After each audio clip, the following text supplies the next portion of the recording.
बुढ़ापे में औलाद से धक्के खाना नहीं चाहते हैं तो अपनी औलाद को इन 3 कामों की हवा मत लगने देना। मित्रों, कई बार जब हम देखते हैं कि किसी बेटे ने अपने माँ बाप को धक्के मारकर घर से बाहर निकाल दिया या बूढ़े होने पर उन्हें बुढ़ापे का कष्ट सहने के लिए अकेला छोड़ दिया, किसी बेटे ने अपने माता पिता को भीख मांगने के लिए मजबूर कर दिया या उन्हें अपने हाथों से मारते पीटते हैं, उन्हें बेइज्जत करते हैं, सब देखकर जहन में एक बात याद आती है कि यदि यही दिन देखने के लिए औलाद पाली जाती है तो ऐसी औलाद से तो बिना औलाद के ही ठीक है। लेकिन कई बार इस तरह की परिस्थितियों का जिम्मेवार मनुष्य स्वयं होता है। औलाद ऐसी होती नहीं है पर हम उसे ऐसा बना देते हैं। ऐसे ही एक कहानी है एक नालायक बेटे की जो आपको सोचने पर मजबूर कर देगी। तो चलिए सुनते हैं दिल की झकझोर देने वाली यह कलयुग बेटे की वो सच्चाई जिस पर हर किसी को गौर करना चाहिए।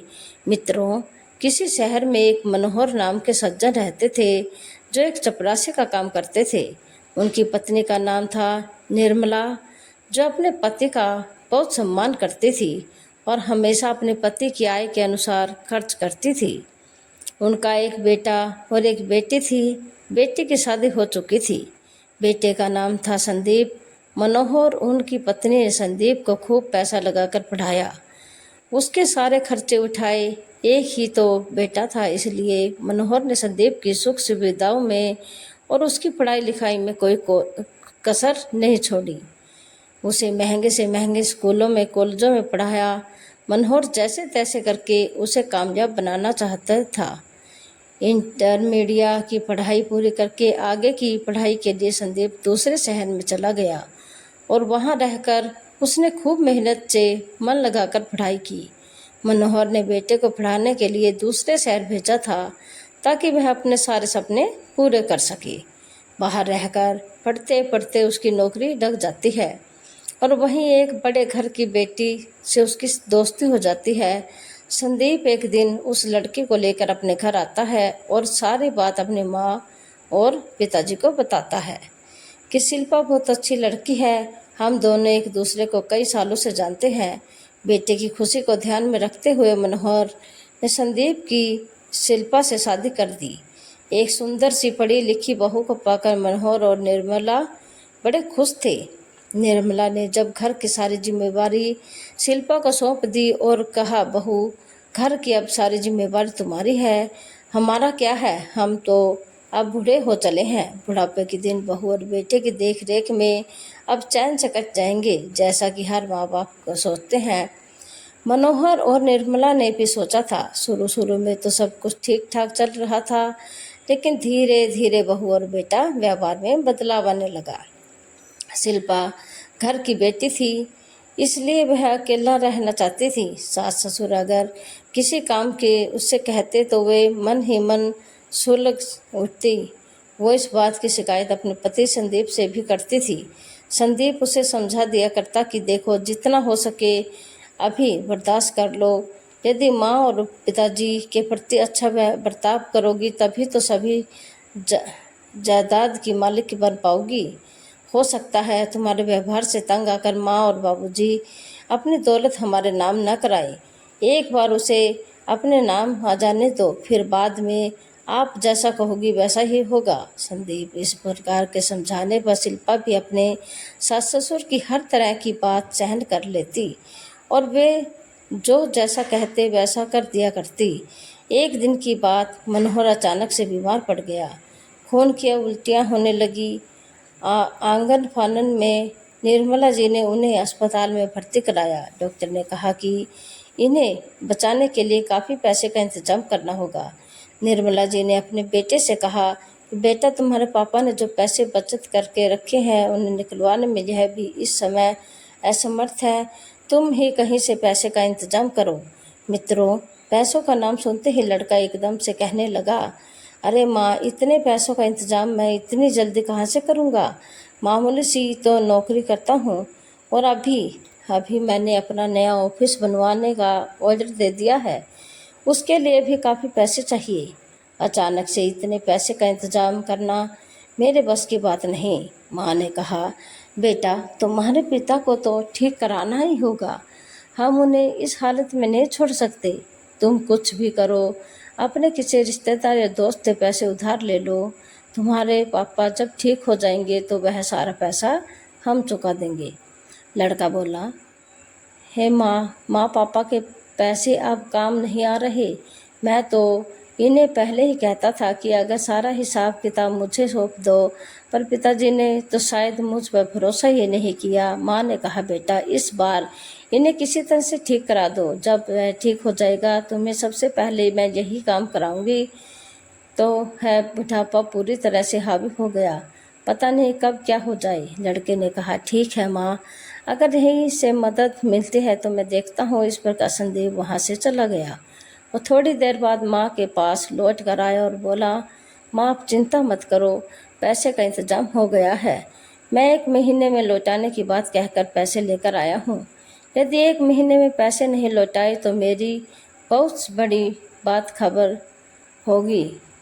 माँ बोली, कैसी बात करते हो बेटा, अपने पापा को ठीक हो जाने दो, हम सब चुका देंगे। इतना कहकर निर्मला मनोहर के पास चली जाती है। उधर से अपने पति संदीप को पकड़कर एक कोने में ले जाती है और उससे पूछती है कि आप बन तो रहे हो श्रवण कुमार, पर इतने पैसे का इंतजाम कहाँ से करोगे? अगर किसी से उधार लेकर दोगे तो फिर लौटाओगे कहाँ से? मैं तुम्हारे फूटी कौड़ी भी नहीं देने दूंगी। संदीप ने कहा, विजय मैं किसी से उधार नहीं ले रहा, मेरे ही पैसे पर कुछ बड़ा पाने के लिए ऐसे छोटे छोटे खर्चे तो करने के ही पड़ते हैं।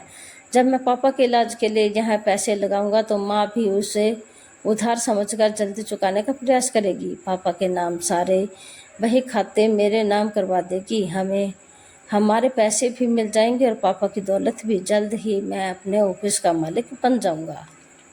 शिल्पा भी संदीप की बात का मतलब समझ जाती है। इस प्रकार कुछ दिन तक हॉस्पिटल में रहकर मनोहर का इलाज चलता रहता है। जब उसकी सेहत में कुछ सुधार हो जाता है तो निर्मला अपने पति की छुट्टी करवाकर घर ले जाती है। उन्हें तो ऐसा पता था कि उनके इलाज में लगे पैसे बेटे ने कर्जा लेकर लगाए हैं। सो एक दिन निर्मला अपने पति मनोहर से कहती है, बेटे पर काफ़ी कर्ज हो गया है, सो क्यों न अपने नाम की सारी जायदाद बेटे के नाम करा दो। लेकिन मनोहर ऐसा करने से मना कर देते हैं। कहते हैं, निर्मला जरा सोचो, हमारे पास जो पूंजी है यही तो हमारे बुढ़ापे का सहारा है। हम अभी से सब कुछ उन्हें देकर अपने हाथ नहीं कटवा सकते, और फिर जो कुछ मेरा है वह सब हमारे बेटे संदीप का ही तो है। आज नहीं तो कल उन्हें सब कुछ मिल जाएगा। तब निर्मला कहती है, देखो तुम्हें नहीं मालूम, आज हमारे बेटे ने तुम्हारे इलाज के लिए पैसे कर्ज लेकर लगाए हैं। हमें उसकी भी बात खबर नहीं होने चाहिए। कल को कोई बात होगी तो वह हमें संभाल लेगा। मित्रों, निर्मला के बार बार कहने पर मनोहर जी ने अपनी सारी संपत्ति संदीप के नाम करा दी। संदीप बेटे के नाम होते ही बहू और बेटों का रवैया बदल गया। अगले दिन निर्मला ने अपनी बहू शिल्पा से कहा कि बहू रानी, अपने पापा के लिए दलिया बनाकर दे दो। शिल्पा ने तपाक से जवाब दिया, 1 मिनट रुको मम्मी जी, मैं एक कागज कलम लेकर आती हूँ, उसके बाद तुम मुझे बताना क्या क्या बनाना है। मित्रों, शिल्पा ने यह बात चढ़ते हुए कही थी। निर्मला पूछने लगी, बहू यह तुम क्या कह रही हो? मैं कुछ समझी नहीं। तब शिल्पा कहती है, बुढ़िया थोड़ा दिमाग पर जोर डाल दिया करो। आप लोगों की नज़रों में क्या यह घर है या होटल? और मैं कोई होटल की वेटर लग रही हूँ जो आप लोगों के ऑर्डर लेती रहूँगी? और तुम जो ऑर्डर करोगे वह मैं तुम्हारे बनाकर देती रहूँगी। ध्यान से सुनो, बीमार पापा जी है, तुम नहीं हो जो मुझे ऑर्डर चला रही हो। यदि उन्हें दलिया चाहिए तो तुम अपने हाथों से बनाकर क्यों नहीं दे देती? हर काम के लिए मुझे कहना ज़रूरी है क्या? मित्रों, इतना कहकर शिल्पा अपने कमरे में चली जाती है। निर्मला अपने पति से कहती है, अजी लगता है बहू पूरे दिन काम करके थक गई होगी, इसलिए इतना चिढ़ रही है। परंतु आप चिंता मत करिए, जैसे ही बहू का गुस्सा शांत होगा वह हमारे पास आकर माफ़ी मांगने लगेगी, देखना। चलो, आज तुम मेरे ही हाथ का बना हुआ दलिया खा लो। उसके बाद निर्मला जी ने उठकर मनोहर के लिए दलिया तैयार कर दिया और अपने पति को खिला दिया। निर्मला जी समझ तो गई थी कि बहू ने यह बात क्यों कही थी, पर वह अपने पति को ऐसा लगने देना नहीं चाहती थी कि अगले दिन निर्मला फिर मनोहर से कहती है, अजी आज मैं आपके लिए क्या बनाऊं जो आपको पसंद हो। मनोहर बोले, तुम क्यों परेशान होगी, बहू है ना। निर्मला ने कहा, जी बहू तो सुबह से बहुत सारे काम होते हैं, मैंने सोचा उसे बार बार क्यों परेशान करूं, इतना काम तो मैं भी कर सकती हूं। मित्रों, मनोहर समझ तो रहे थे कि कल बहू की फटकार के कारण आज यह सब काम स्वयं कर रही है। मनोहर बोले, अजीत तुम जो कुछ भी बनाओगी वह मैं सब खा लूँगा। उसके बाद निर्मला जी रसोई में जाती है। अगर वहाँ जाकर देखती है तो चौंक जाती है, अरे यह क्या, आज तो रसोई के ऊपर ताला लगा हुआ है। सोचने लगी, आज तक तो कभी रसोई के ऊपर ताला नहीं लगा, आज यह क्या हो रहा। निर्मला जी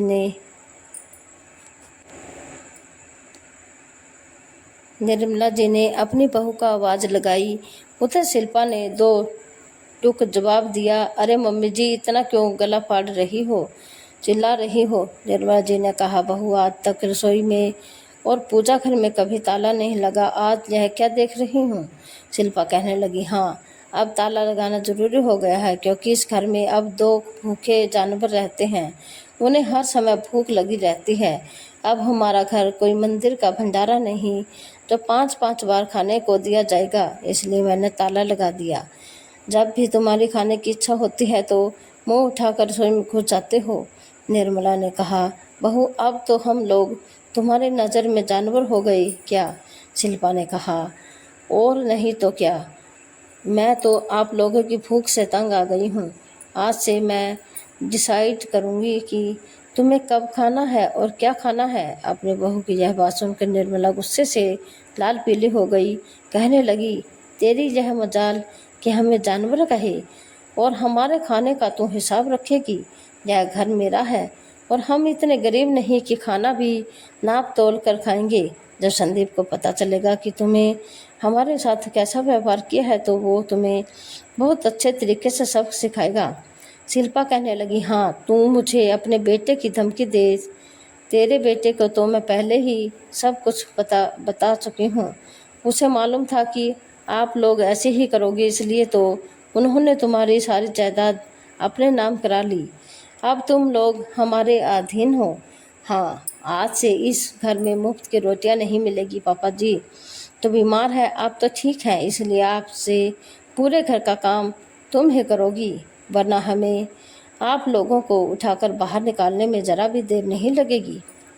मित्रों, अपने बहू की ऐसी जली कटी बातें सुनकर निर्मला जी बिना कुछ कहे अपने कमरे में चली जाती है। आंखें आंसुओं से डबडबा हुई थी। मनोहर ने देखते ही समझ लिया। कहने लगे, निर्मला इसलिए तो मैं अपनी जायदाद संदीप के नाम नहीं कराना चाहता था। तुम्हें पता है कि अपनी मुट्ठी खाली होते ही सब लात भी मारेंगे। मैं आपके ही कहने से सारी संपत्ति उन्हें दे दी, पर वह इतना नीचे गिर जाएगा यह तुम्हें कभी सोचा नहीं था। अब भलाई चाहती हो तो इस घर के सारे काम करो, वरना इस घर के मालिक हमें बाहर निकाल फेंकेंगे। निर्मला जी कहने लगी, जी आप चिंता मत करिए, बेटे को आने दीजिए, मैं सारी बात कहूँगी। मित्रों, रात को जब संदीप आता है तो संदीप शिल्पा ने जैसा व्यवहार किया था वो सारी बात निर्मला जी ने अपने बेटे को बताने लगी। कहने लगी, बेटा क्या हम इस घर के जानवर हैं, जो बहू हमें जानवर कहती है। आज तक आप हमारी रसोई में कभी ताला नहीं लगा, आज शिल्पा ने हमारे लिए ताला डाल दिया। क्या हम तेरे माता पिता नहीं या फिर कोई गुलाम है। माँ की बात सुनकर बेटे ने कहा, बस करो माँ, आप लोग किस ज़माने में जी रहे हो। आज के समय में ना बाप बड़ा है ना भैया, सबसे बड़े रुपया। आपको क्या लगता है कि पूरी ज़िंदगी मैं और मेरी पत्नी तुम्हारी चाकरी करेंगे। खबरदार, जो आज के बाद मेरी पत्नी के बारे में कुछ कहा तो वह जैसा कहे वैसा करते रहना, वरना बहुत बुरा होगा। मित्रों, निर्मला जी ने उम्मीद का दीपक उठाए जलाए बैठी थी कि बेटा आएगा, सारी सुनेगा यहाँ, तो उल्टा हो गया। यही कसर बेटे ने पूरी कर दी। बेटे की इन बातों को सुनकर माँ की जुबान से एक शब्द भी नहीं निकला, सिर्फ आंखों में आंसुओं की धार। और कर दी क्या सकती थी मित्र। इधर बहू और बेटों का व्यवहार दिन पर दिन खराब होता चला गया। शिल्पा पहले रसोई में ताला लगाती थी, उससे भोजन भी कम कर दिया। धीरे धीरे उसे बासी खाना खिलाने लगी। मनोहर पहले से भी बीमार चल रहे थे, बासी खाना खाकर और भी ज़्यादा बीमार हो गई। इधर निर्मला जी पूरे दिन घर का काम करती, ऊपर से खाना भी उन्हें ताज़ा और भरपेट नहीं दिया जाता। धीरे धीरे उनका स्वास्थ्य भी गिरता चला गया। कमज़ोर के कारण उन्हें भी होशी छा जाती। एक दिन जब वह काम करते करते थकी हारी सो गई। मनोहर जानते थे कि निर्मला को घर का सारा काम करना पड़ता है, ऊपर से खाना भी ठीक से नहीं मिलता। मनोहर ने अपनी बहू से कहा, बहू आज रात का खाना मुझे मत देना, उसके बदले मैं तू अपनी सास का पेट भर देना, वह बड़ी कमज़ोर हो गई है। शिल्पा कहने लगी, ससुर जी आप कहते हैं तो ऐसा ही करूँगी, फिर आप मत कहना कि कमज़ोर हो गया। अरे आप दोनों को तो ऐसे जता रहे हो जैसे मैं आप दोनों को भूखा रखती हूँ। तुम लोगों से काम तो कुछ होता नहीं, बस खाना ही खाना चढ़ा रहता है। मित्रों, धीरे धीरे शाम होते ही शाम को जब निर्मला खाना खाने के लिए जाती है तो आज तो खाना देखकर वह हैरान रह जाती है। शिल्पा से उन्हें 2 कटोरी में दाल 4 रोटियां परोसी थी। निर्मला सोचने लगी कि वैसे तो बहू मुझे 2 रोटियां और 1 कटोरी दाल दिया करती थी, लेकिन आज बहू को क्या हो गया। उन्हें यह देखकर बड़ी खुशी हुई। फिर उन्होंने अपने बहू से पूछा, शिल्पा बहू आज मेरी थाली में ज़्यादा खाना कैसे परोस दिया। शिल्पा ने रूखे स्वर में कहा, ज़्यादा बातें मत करो, जो मिला है चुपचाप खा लो, वरना यह भी नहीं मिलेगा। उस दिन निर्मला ने भर पेट खाना खाया, मगर उस बेचारी को क्या पता था कि आज उसने अपने पति का हिस्से का भी खा लिया। भोजन करके वो सोने के लिए चली जाती है। आज तो वो बहू का व्यवहार अपने पति को बताना चाहती थी, पर पति के कमरे में पहुंचे तो मनोहर सो चुके थे। सोचा कि चलो सुबह बता दूंगी। इस तरह निर्मला जी अपने कमरे में सोने के लिए चली जाती है। इधर जब सवेरा होते ही निर्मला जी अपने पति के कमरे में पहुंची। उन्होंने देखा कि उनके पति मनोहर चारपाई से नीचे पड़े थे। उन्हें उनके मुंह से काफ़ी खून बह रहा था। यह देखकर निर्मला जी घबरा जाती है। उन्होंने जल्दी जल्दी अपने बेटे को खबर दी और अस्पताल में भर्ती कराया। बेटे ने अपने पिता को ले जाकर सरकारी हॉस्पिटल में भर्ती करा दिया और उन्हें छोड़कर चला आया। डॉक्टर ने कहा, अगर इन्हें खून की व्यवस्था नहीं हुई तो इनका बचना मुश्किल हो जाएगा। अब निर्मला जी खून की व्यवस्था कहाँ से करती। पैसे तो उनके पास थे नहीं। आखिरकार जब उनका मन नहीं माना तो वह बेटे के ऑफिस पहुंच गई। बेचारी निर्मला जी उसके ऑफिस के बाहर बैठकर इंतजार कर रही थी कि बेटा कब आएगा। सूखी आंखों से उसके दरवाजे की तरफ देख रही थी। काफ़ी देर हो चुकी थी, अभी तक संदीप नहीं आया था। बैठे बैठे उनके घुटने में दर्द होने लगा। तभी वहाँ एक चपरासी ने देखा कि बूढ़ी माँ ऑफिस के बाहर बैठी है, तो उस चपरासी ने तरस खाकर उन्हें बैठने के लिए कुर्सी दे दी। निर्मला जी ने उन्हें आशीर्वाद दिया। थोड़ी देर के बाद उन्होंने देखा कि उनका बेटा एक बड़ी सी गाड़ी से आता है, और जैसे ही वह गाड़ी से नीचे उतरा तो निर्मला जी भागकर उनके गले लगकर फूट फूट रोने लगी। अपनी माँ को गले मैले कुचले कपड़े में अपने गले लगता देख संदीप अपने आप को अपमानित महसूस करने लगा। उसने अपनी माँ को दूर फटक दिया और कहा, कौन है यह बुढ़िया और यहाँ क्या कर रही है। चपरासी ने कहा, सर वह बहुत देर से आपका इंतज़ार कर रही है, जब से आई है तब से बैठी रो रही है। संदीप अपने नौकर पर चिल्लाता है कि तुम्हारा दिमाग खराब है, किसी को भी यहाँ बैठा लेते हो, यह मेरा ऑफिस है, भिखारियों का नहीं। कुछ पैसे देकर अभी यहाँ से इसे निकालो। पता नहीं कैसे कैसे लोग बेशरम की तरह मुंह उठाए चले आते हैं। मित्रों, अपने बेटे के मुंह से यह बात सुनकर निर्मला जी का हृदय छलनी छलनी हो जाता है।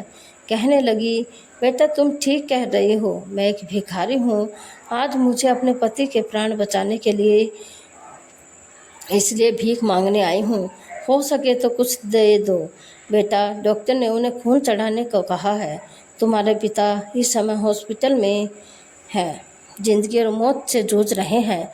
इतना कहते ही निर्मला जी संदीप के पैरों में पकड़कर गिड़गिड़ाने लगती है।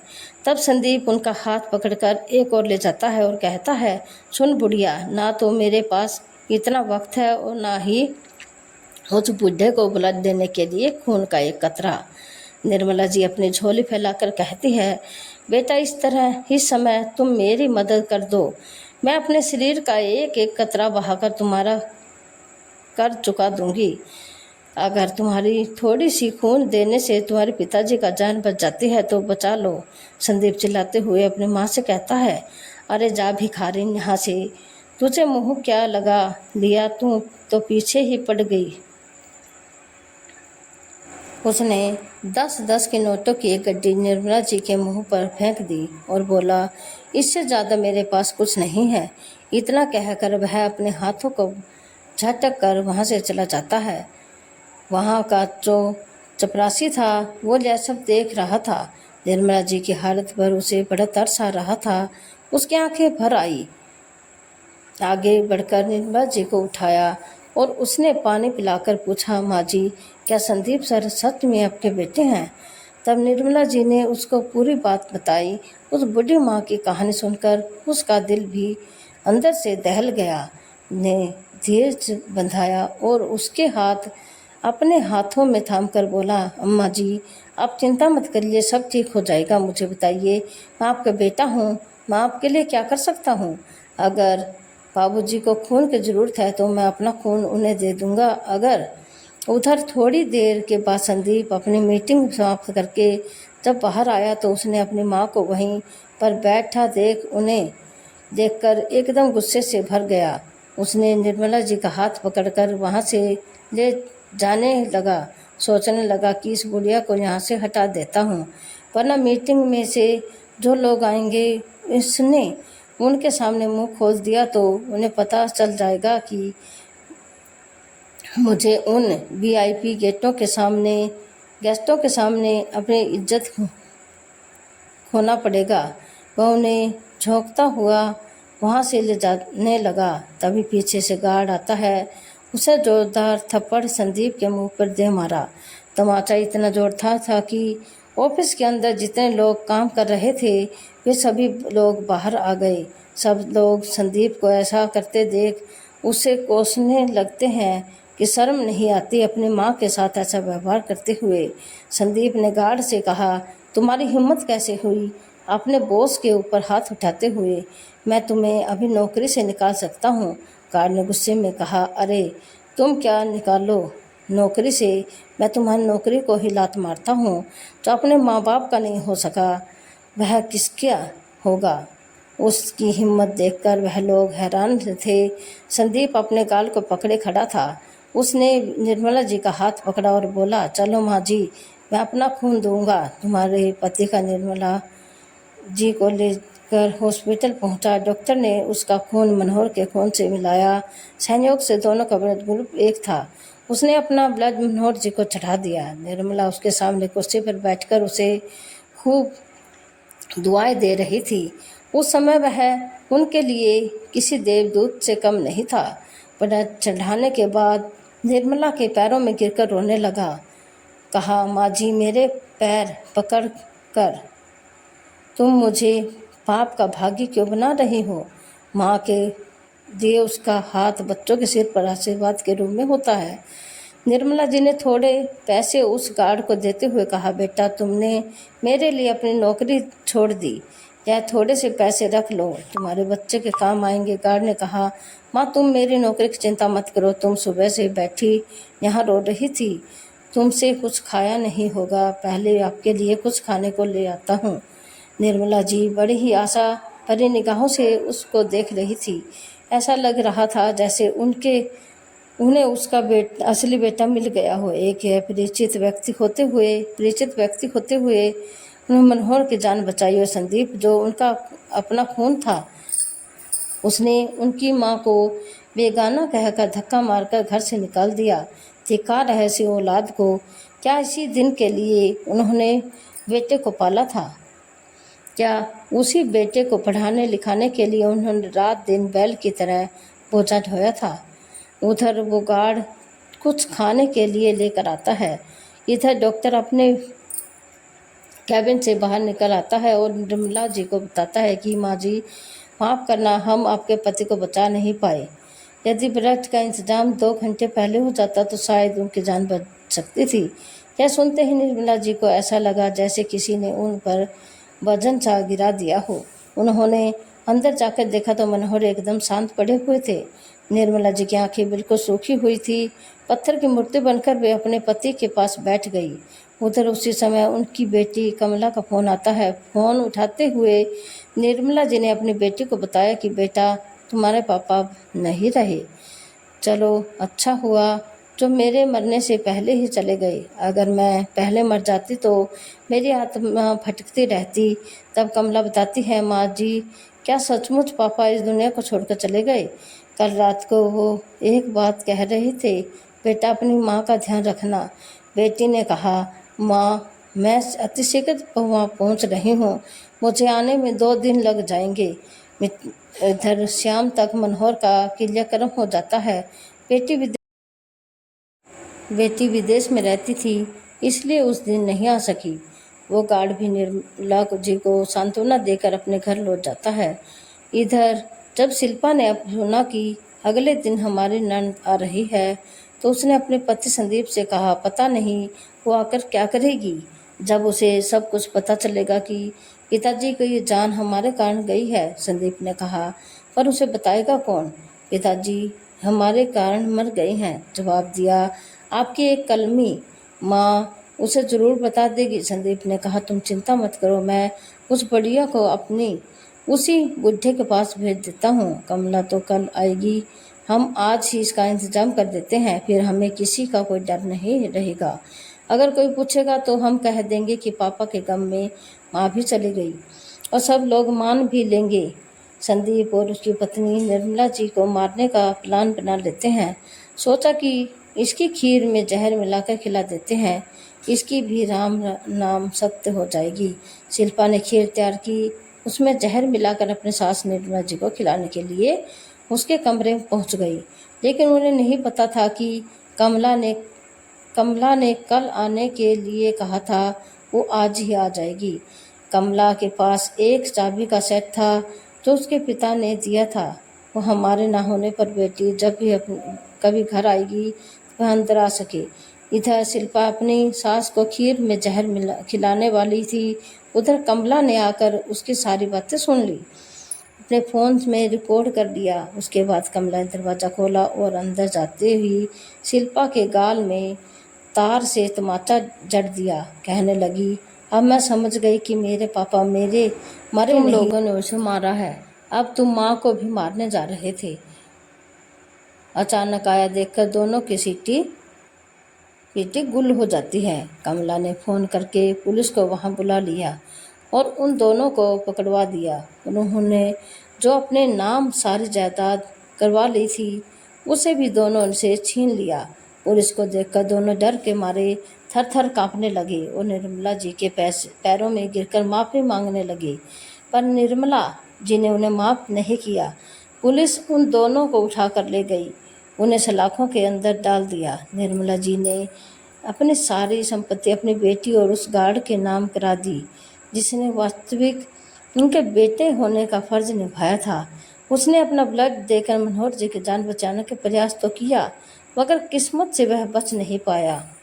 कमला ने भी उस गार्ड को अपना भाई मान लिया।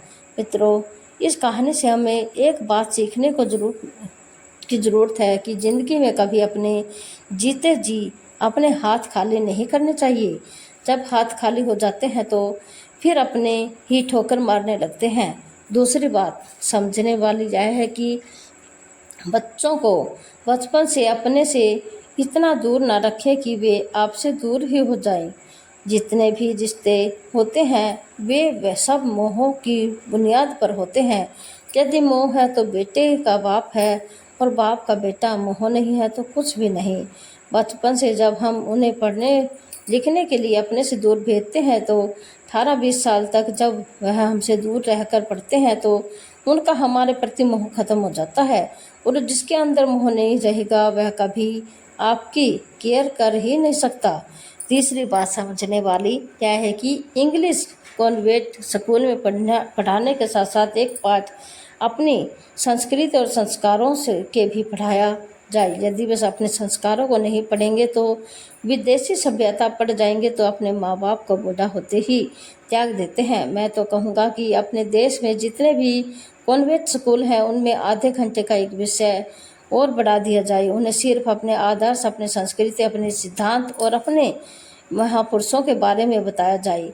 इससे क्या होगा कि बच्चे पढ़ाई लिखाई के साथ साथ अपने आदर्शों का भी पाठ पढ़ जाएंगे।